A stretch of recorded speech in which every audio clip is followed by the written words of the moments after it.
السلام عليكم ورحمة الله وبركاته. حبايب قلبي تالتة ثانوي، بإذن الله تكونوا بخير. هنكمل النهارده بإذن الله شوية حل على الدرس التاني في المناعة اللي هو المناعة في الإنسان. كنا احنا حلينا في المقر وصلنا لحد سؤال 41، فاحنا هنكمل النهارده بإذن الله من أول سؤال 42 لحد نهاية الدرس طبعا واحنا في كتاب التفوق. تعال نشوف كده سؤال 42 بيقول لك ايه؟ بيقول لك الشكل المقابل يمثل معدل انتشار أحد الفيروسات في جسم الإنسان. وطبعا واضح معانا ان معدل انتشاره عالي، بدأ ينتشر. وعند دراسة هذه الحالة وجد ان للفيروس قدرة على تأخير تأثير احدى المواد المناعية في الجسم. حلو قوي، ده فيروس والمفروض المادة اللي كانت بتمنع انتشاره يا جماعة الانترفيرونات. بيقول لك بقى هو بيأخر تأثير مادة، اكيد بيأخر تأثير الانترفيرونات عشان كده بينتشر وواخد راحته. فبيقول لك اي مما يلي يمثل هذه المادة، اكيد دي بقى الانترفيرونات لأنها لو كانت موجودة كانت بتمنع انتشاره. 43 أي الأشكال التالية تعبر عن آلية إفراز الانترفيرونات في جسم الإنسان. طبعا الانترفيرونات كانت بتفرز من الخلايا المصابة وبتروح للخلايا السليمة دايركت، مش عن طريق وعاء دم ولا حاجة. فنجرب ألف. من الخلايا المصابة أهو طالع مواد وراحت للخلايا السليمة وهتبدأ تدخل تنفع. من السليمة هي اللي تدي المصابة؟ لا، المصابه تدي للسليمه بس عن طريق وعاء دموي؟ لا، ده بتروح دايركت من غير وعاء دموي. المصابه تدي لنفسها؟ برضه لا، يبقى الصح بالنسبه لنا الف. 44 اي المواد الكيميائيه التاليه تقابل انزيمات نزع السميه في النبات. طبعا انزيمات نزع السميه يا جماعه اللي كانت بتلغي السميه بتاعه المواد الغريبه. انا عايز حاجه شبهها عندنا، دي الخطوه بتاعه ابطال مفعول السموم في عمل الاجسام المضاده واللي كان بيشتغل فيها سلسله المكملات او سلسله المتممات. 45 بيقول لك لاحظ الشكل اللي بيوضح تركيب احد شقي نص من النصين بتوع الجسم المضاد. تعرف على س وصاد وعين ولام ثم حدد ما رمز الجزء التركيبي الذي يميز هذا النوع من الجسم المضاد عن بقيه الجلوبيولونات الاخرى.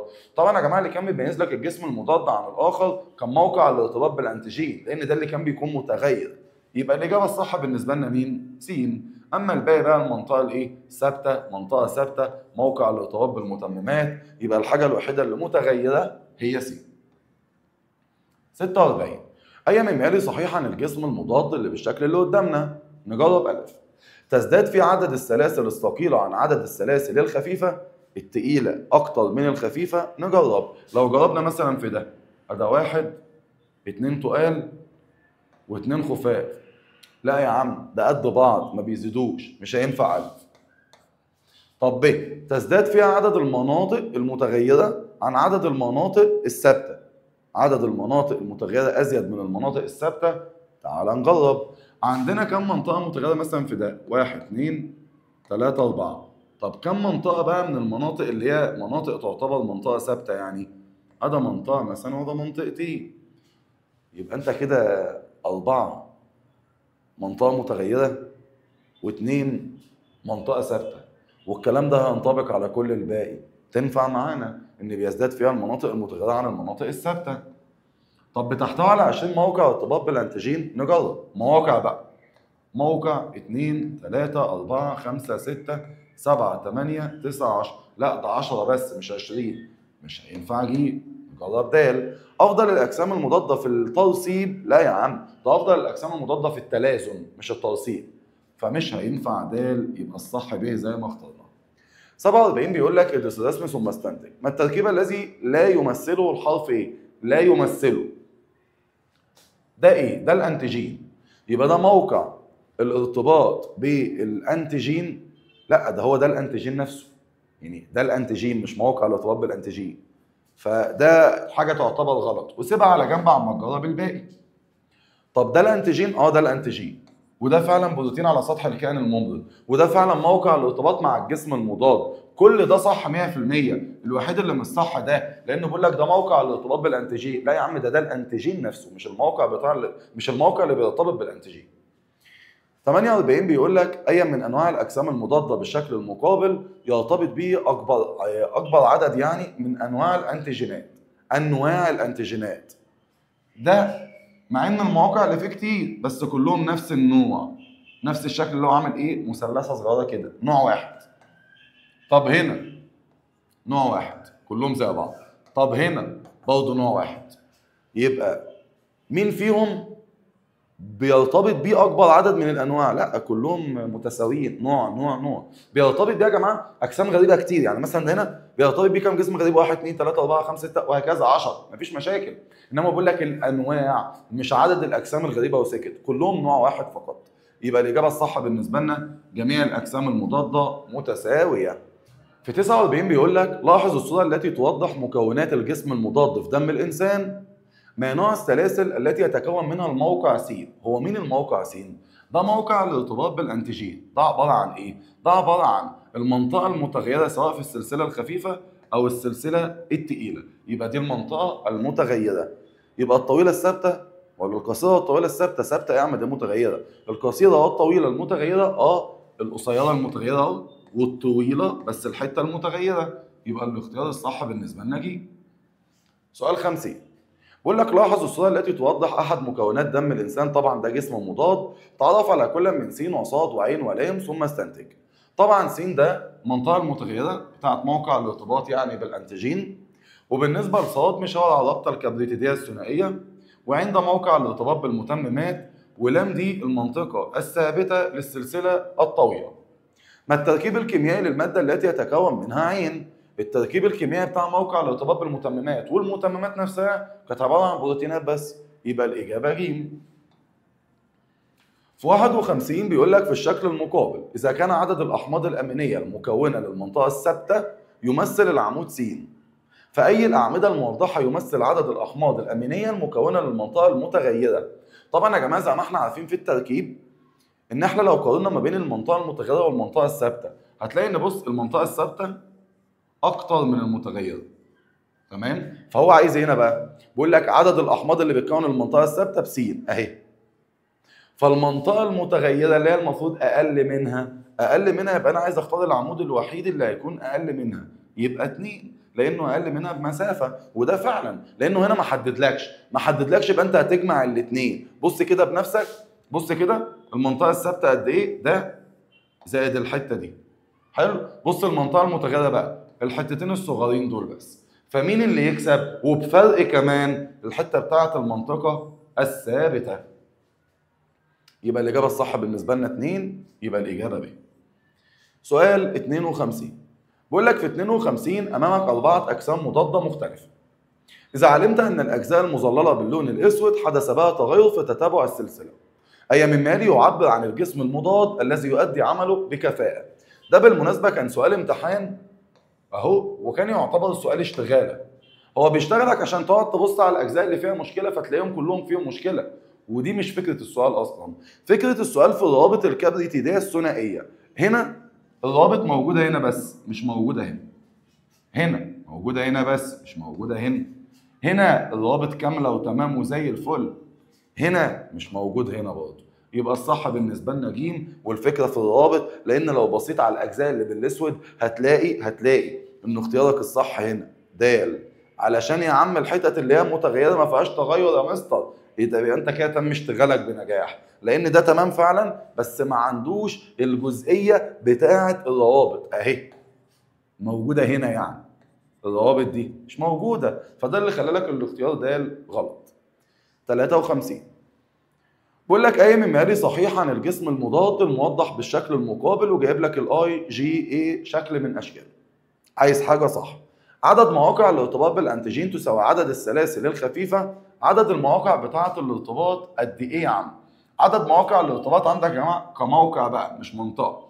عدد المواقع ده موقع 2 3 4 بيساوي عدد السلاسل الخفيفه. كم سلسله خفيفه؟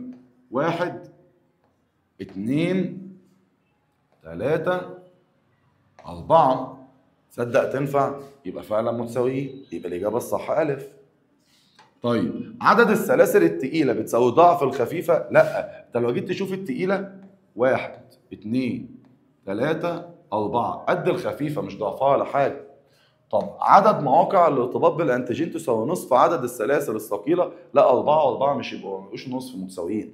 طب عدد الروابط الكبريتيدية الثنائية تساوي عدد السلاسل الخفيفة؟ ما هو الخفيفة 4، أما الكبريتيدية الثنائية قد إيه؟ أنت عندك في الروابط الكبريتيدية اللي متكونة في واحدة هنا أهو 2 3 4 5 6. لا يا عم مش متساويين، ده احنا كده وصلنا ل6 مع ان المواقع الخفيفه 4 بس او السلاسل الخفيفه. لا مش هينفع برضه ده. يبقى الصح بالنسبه لنا زي ما اخترنا الف. 54 بيقول لك ادرس الشكل اللي امامك واللي بيوضح تركيب احد انواع الاجسام المضاده ثم حدد اي المناطق بها رابطه مختلفه عن الرابط الاخرى في هذا الجزيء. ببتديه كبريتيديه، يبقى دي الوحيده اللي مختلفه، يبقى الاجابه 4. أي الخلايا التالية تعتبر أفضل خلية للتعرف على الأنتيجين المقابل عند دخوله للجسم؟ عايز حد يقدر يشتغل مع الدوائر دي مش شكل دوائر، هنا مش شكل دوائر، ده مثلثات، هنا برضه لا مربعات صغيرة، هنا في شكل الدوائر فعلا، يبقى ألف صح. سؤال 56 بيقول لك الشكل اللي أمامك يوضح تركيب أحد مكونات الجهاز المناعي، ما الشكل الذي يصف المنطقتين A و B؟ عايزهم يشتغلوا يا جماعة مع المستضد ده يكمل الشكل، انت شايف ان ده يكمل الشكل ده؟ لا. طب هنا نص يكمل ونص لا، برضه لا. نص يكمل ونص لا. هنا الاثنين يكملوا المنظر ده، يكملوا لك المنظر اللي موجود هنا، يبقى الف مظبوط. غير كده يا جماعه انت عندك في الجسم المضاد الجزئين هنا بتوع موقع الارتباط بالانتيجين بيكونوا شبه بعض مش مختلفين عن بعض. في 57 بيقول لك ادرس الشكل المقابل جيدا ثم استنتج اي المسببات المرضيه يدخل الجسم للمره الاولى. للمره الاولى يبقى انا مش هلاقي له اجسام مضاده جاهزه. يعني بص كده، اول واحد مثلا الجدري، الشكل ده له منظر عندنا يركب معاه؟ له منظر يركب معاه. فين المنظر ده؟ يبقى ده مش هختاره، له جسم مضاد. التيفويد له شكل، الشكل ده اهو اللي هو مستطيل، لا ملوش، يبقى ده اللي انا عايزه. الحصبه شكل المثلثات اهي. الانفلونزا شكل الدايره اهي. يبقى الوحيد اللي ملوش شكل معانا هو التيفويد، يبقى الاجابه بالنسبه لنا الصح هي ب. 58 بيقول لك ما هو اقل عدد من ذرات الكبريت اللي بتدخل في تركيب الكيميائي للجسم المضاد للاي جي ام؟ ما احنا يا جماعه عارفين ان الاي جي ام يعتبر 5 اجسام مضاده في بعض. 5 اجسام مضاده في بعض. نمسك جسم مضاد، نحسب عدد ذرات الكبريت اللي عنده ونضرب في 5 بعد كده. فلو مسكنا واحد في دول اهو متكبر قدامك، عنده كام رابطه؟ المفروض في هنا رابطتين، وكل رابطه يا جماعه بيبقى هنا كبريت وهنا كبريت وهنا كبريت وهنا كبريت، يبقى هنا 4. وبيكون في رابطه هنا بس مش جايه في الشكل اللي معانا ده، ورابطه هنا 2 كبريت وهنا 2 كبريت برضه، يبقى كده الاجمالي هنا 4 و2 6 6 و2 8، يبقى الواحد عنده 8 ذرات كبريت على الاقل. 8 في ال5 دول يطلعوا 40. 59 بيقول لك الشكل اللي امامك ده ادرسه ثم حدد اي المواقع الاتيه يساعد في كسر رابط البكتيريا في اغلفه المركب واحد، اللي هيكسر لك يعني الغلاف البروتيني بتاع اللي هو الانتيجين ده. طبعا كان سلسله المتممات او المكملات اللي هي 4، يبقى الاجابه 4 فقط. سؤال 60 بيقول لك ادرس الشكل المقابل ثم استنتج اي الوظائف التاليه يتضح فيها اهميه الجزء س؟ طبعا الجزء س سلسله المتممات او المكملات، بتتخلص من الخلايا المصابه بالسرطان. لا دي ما كانتش تبع وظيفتها، لانها كانت بتشتغل مع الجسم المضاد، والجسم المضاد اصلا حجمه كبير وما بيخشش جوه الخلايا السرطانيه.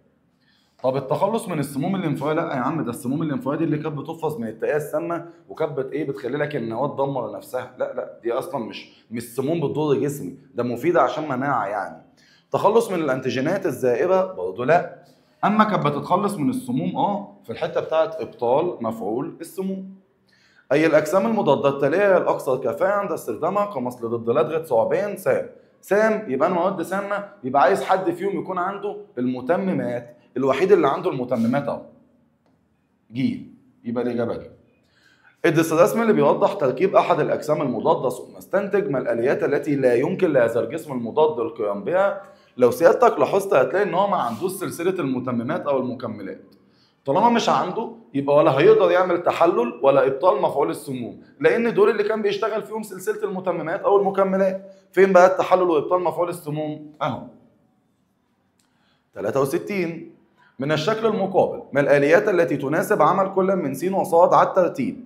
س عنده متممات اهو، يبقى ينفعه تعادل؟ لا. تلازم؟ لا. ابطال مفعول سموم؟ شغال. تحلل؟ شغال. طب بالنسبه لصاد ما عندوش المتممات، ينفعوا ترسيب عادي لان الترسيب مش محتاج متممات، ينفع ج. ينفعوا ابطال مفعول سموم؟ لا، لان محتاجه متممات. يبقى الصح بالنسبه لنا هو ج. 64 بيقول لك اي الاجسام المضاده التاليه يساعد في تحطيم السموم الناتجه عن الاصابه باحد انواع البكتيريا. سموم يبقى عنده متممات او مكملات. لو بصيت تلاقي الف صح وتلاقي ج صح. طب اقارن ما بينهم كده كشكل، هتلاقي ده الروابط بتاعته كامله والدنيا تمام وزي الفل. اما هنا الروابط اللي موجوده هنا كروابط كبريتيديه ثنائيه مش موجوده، يبقى ده اللي عنده خلل. يبقى الصح بالنسبه لنا ج. رسم يوضح احد اليات عمل الاجسام المضاده. ما اهم ما يميز هذه الاليه عن غيرها من اليات عمل الجسم المضاد. اتفقنا يا جماعه ان المنظر ده كده معناه الترسيب. عايز حاجه بتميزها تحتاج متممات، لا الترسيب مش عايز متممات. يقتصر حدوثها على نوع واحد من الاجسام المضاده؟ لا عادي، الاربع انواع غير الاي جي ام ممكن تعمله عادي. لا تحتاج لدور الخلايا البلعميه الكبيره؟ لا بتحتاجه عادي مفيش مشكله. طب يعتمد حدوثها على طبيعه الانتيجين؟ لانها بتشتغل بس مع الانتيجينات الذائبه. خش على اسئله المقام. 66 بيقول لك رسم البيان المقابل يعبر عن التغير في حجم الغده التيموسيه مع تقدم العمر. ادرسه جيدا ثم اجب. ما العمر الذي يكون عنده هرمون التيموسين في اعلى مستوياته طبقا للشكل؟ لو جينا يا جماعه نجيب خط مستقيم كده ونيجي عند اعلى نقطه وننزل، هتلاقيها موصلاك بعد العشرة بسنة. للأمانة هو الإجابات جايبة لك إن هي 10 بس مش مظبوطة 10. لو أنت نزلت بخط مستقيم قدام منك مش هتلاقي 10، هتلاقي بعد ال10. فالأقرب هنا إن إحنا هنجاوبها 12. ما التغير الذي يطرأ على تركيز هرمون التيموسين بالدم من عمر 10 لحد 20؟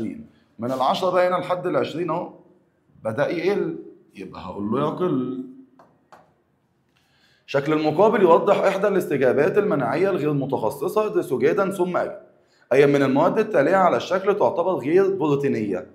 واحدة واحدة. س وصاد وعين ولا. تعال نتعرف عليهم.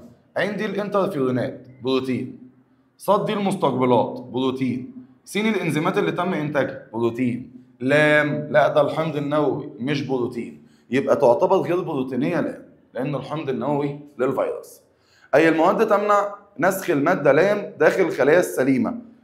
اللي بتمنع النسخ جوه الخلايا السليمة س، لأن دي الإنزيمات المحللة اللي اتكونت علشان تبطل تضاعف الفيروس نفسه.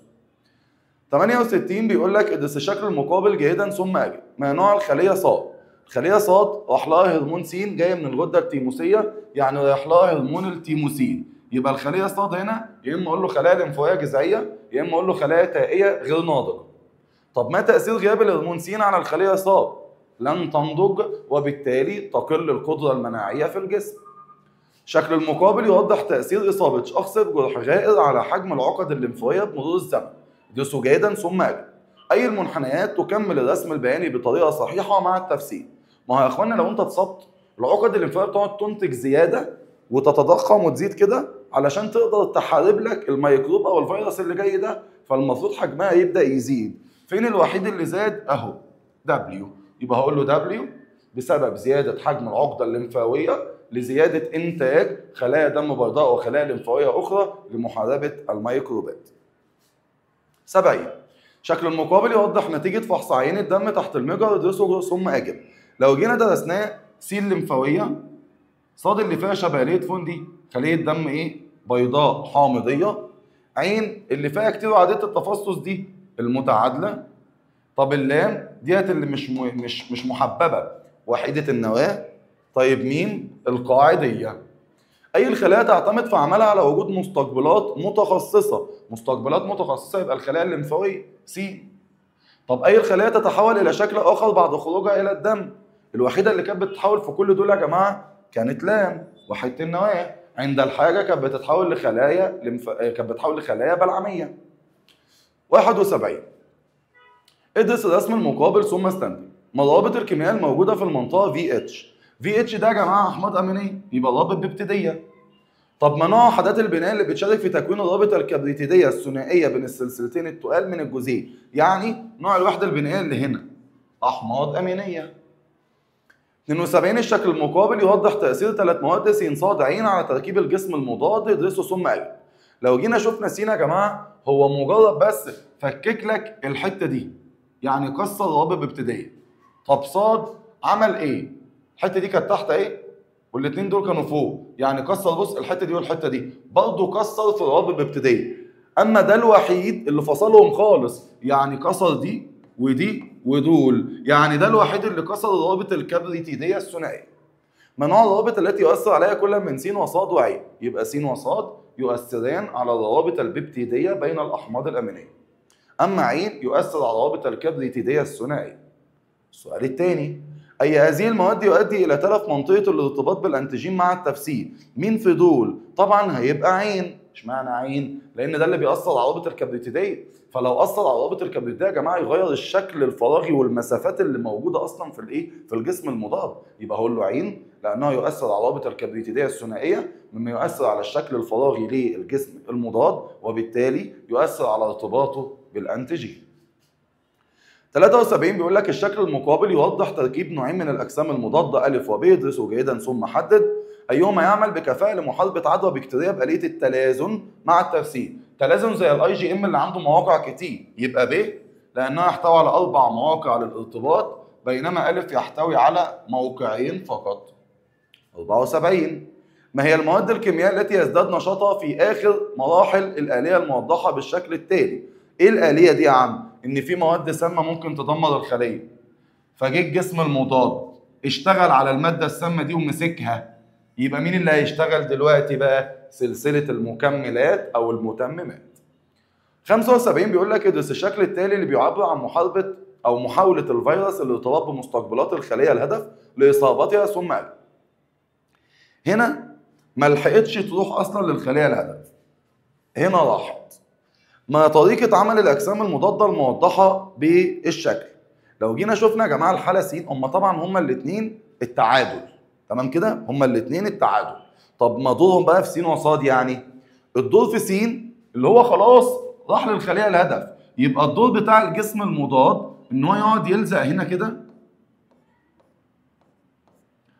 عشان يمنع خروج المادة الوراثية للفيروس، يمنع انتشاره يعني. يبقى الحته دي كده تحييد انتشار الفيروس عن طريق الارتباط بالخلايا ومنع خروج الماده الوراثيه للفيروس. اما بالنسبه لصاد هنا هو بيلحقه قبل ما يروح اصلا للخليه الهدف، يبقى بالنسبه لصاد هنا يا جماعه الاحاطه بالفيروس لمنع وصوله الى الخليه الهدف والارتباط بها. ده بالنسبه لشويه الاسئله اللي متبقيه، اتمنى انك تراجعهم على مهلك كده، ان شاء الله ربنا يوفقك ويكرمك باذن الله. نشوفكم بقى على خير في فيديو جديد، سلام عليكم.